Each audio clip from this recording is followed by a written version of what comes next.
Richard Gilmore was a loving grandpa on Gilmore Girls. He always had a newspaper in his hands and needed his granddaughter to go to Yale. Richard seemed like a harmless grandpa, but he had some not so fatherly habits that we saw in the series. They were quite a couple, but I think I'll be talking about two of them. Hi, my name is Susan. If you're new here, welcome. And if you're not new here, how is it going? Before I talk about this, I can't not mention how badass it was when Richard sent Christopher's dad out of his house for calling out Lorelai. How dare you come into my house and insult my daughter? Let go of me! Whoa, what is going on here? Shame on you, Strobe. Shame on you for opening all of this up again. Get your purse, Francine. My daughter is very successful at what she does. Yeah, he later told Lorelai that he didn't do it for her and it was for his family name, as most men from Richard's era would say. He was obviously trying not to sound all mushy, but I believe that it was good to see him stand up for his daughter in that way. And I also loved his relationship and his banter with Rory. Now, the first issue I have with Richard was his emotional distance.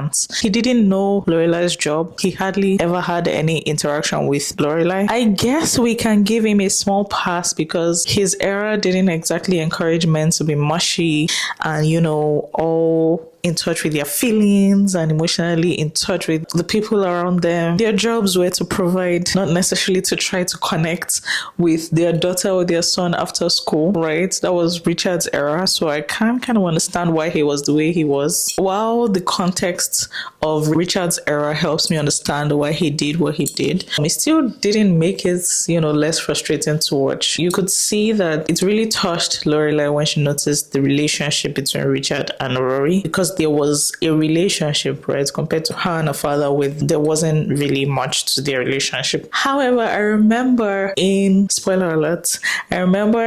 Year in Life when Lorelai went for a hiking trip, whatever that was supposed to be, a time for clarity, whatever, but she couldn't go hiking, right?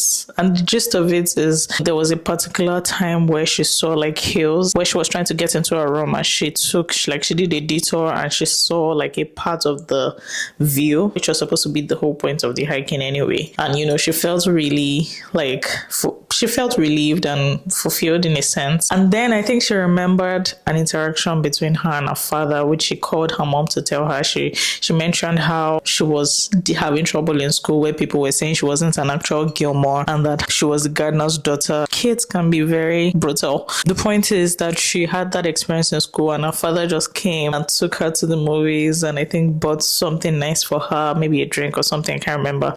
And he handed it to me and he said, "Let's go." And he took me to the movies. We saw Grease and an unmarried woman.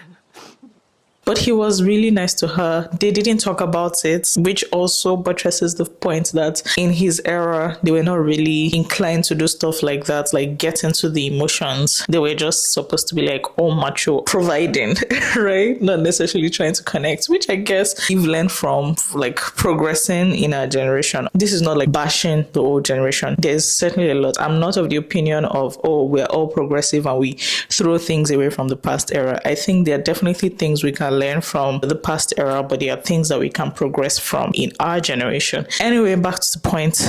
I'm going to stop rambling now. The point is, she remembered that heartwarming moment between her and her father, and she was able to voice that out and told her mother about it, and that was cool to see. Anyway, the second issue I had with Richard's father was Trix, his mom.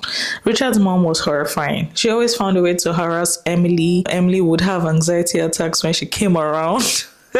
Emily would look like she had seen a ghost when Trix comes around. It was that bad. It was so hard for me to believe that Richard's mom had so much of a hold on Emily, because Emily was, always composed. She always seemed to be in charge of everything, of her emotions, and nothing could shake her or move her except Trix. The place. They planted some lovely tulips in the front yard. So, Mom, if you're going to be here for a while, I can plan some things for you to do, some outings you might enjoy. Like what? Like the Arboretum. I have no desire to spend an entire day with plants. Richard would literally just stand there laughing when his mom mistreated Emily. I did not find this interesting at all. I have a video where I talked about the fact that I don't think that Richard's sense of humor was quite questionable for me when he was laughing at this, because this woman was literally being tormented, but he would just laugh it off. And I understand that he was probably trying to show respect. Many people would want to show respect to their mom, understandably be so. But this woman crossed so many lines, you know, that it just became wrong for him to pretend that it was funny. It was just not willing to stand in front of it. Anyway, the fact is that Richard would not stand up for Emily in that situation, and that was not okay. I guess it was pretty telling about the kind of person that he was. I mean, just like every other character, he was also flawed, as we can see here. But yeah, those are my thoughts about the issues I have with Richard. Let me know if you have any thoughts about this in the comments. I really can't wait to see it. Let me know. What do you guys think of Richard? What do you guys think about his relationship with Lorelai? Thank you for watching this video again. As always, if you liked it, don't forget to hit the like button because it really helps me. It helps my videos also to reach more people when you do that. Please don't forget to subscribe as well. And I will see you in the next video. Bye.